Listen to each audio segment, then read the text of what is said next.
Orang tua Indriana Dewi Eka Saputri, 24 tahun, ternyata mendapat kiriman makanan misterius sebelum mengetahui anaknya sudah tewas dibunuh.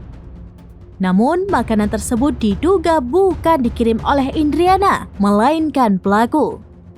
Paket makanan itu dikirimkan ke rumah kontrakan mereka di kawasan Cipinang Besar Utara, Jatinegara pada Senin 26 Februari 2024 malam. Paket makanan berupa sate itu diantarkan oleh ojek online ke rumah kontrakan mereka atas nama Indriana. Tak berselang lama, ibu korban menerima pesan chat yang dikirim dari HP Indriana.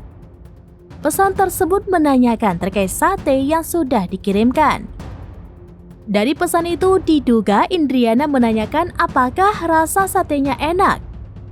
Namun lantaran sudah malam, sate tersebut akhirnya tidak dimakan.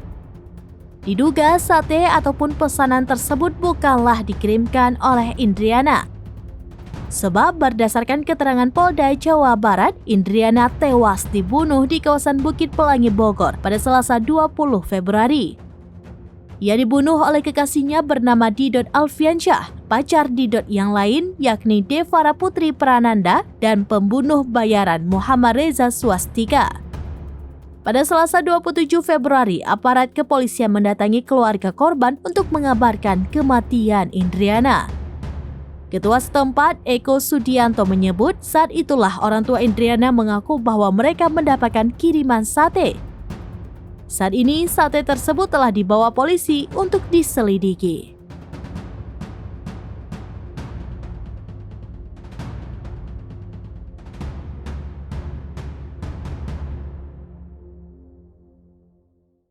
Download Tribun X sekarang, menghadirkan lokal menjadi Indonesia.